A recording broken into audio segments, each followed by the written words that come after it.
అసలు సిగ్గుందా మీకు? అసలు సిగ్గుందా అని అడుగుతున్నాను. అసలు మీకు సినిమా చూడటం వచ్చా? రామ్ చరణ్ గారి యాక్టింగ్ బాగాలేదా? సినిమా బాగాలేదా? అసలు అంతా సిగ్గుందా మీకు? అసలు ఒక ఊరికి ఎంత గుర్తింపు తెచ్చాడు అన్నదే సినిమా. అటువంటి సినిమాని పట్టుకుని బాగాలేదు బాగాలేదని ప్రసారం చేస్తారా? అసలు మనుషుల పశువులా మీరు?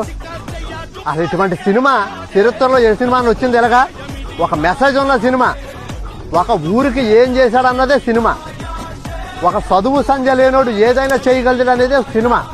నిన్న జగపతి బాబు గారు ఒక ఇంటర్వ్యూలో మాట్లాడుతూ చాలా బాధపడ్డాడు. బాగున్న సినిమాని బాగాలేదంటున్నారు, అదే నాకు చాలా బాధ కలుగుతుందని బుచ్చిబాబు గారు ఆయన మాట్లాడుకునేటప్పుడు జగపతి బాబు గారు అంటే నాకు చాలా బాధ కలిగింది. ఇంతకాయ బాగున్న సినిమాని బాగాలేదు అనొద్దు. నంబర్ 1 సినిమా ఇచ్చాడు బుచ్చిబాబు గారు. ఒక ఊరికి ఏదైనా చేయగలడు ఒక మనిషి తలుచుకుంటే. ఎగ్జాంపుల్ నేనే ఉన్నాను. Tick talk. ఈ వీడియో నచ్చితే లైక్ చేయండి, షేర్ చేయండి. ఇంకా ఇలాంటి దైవిక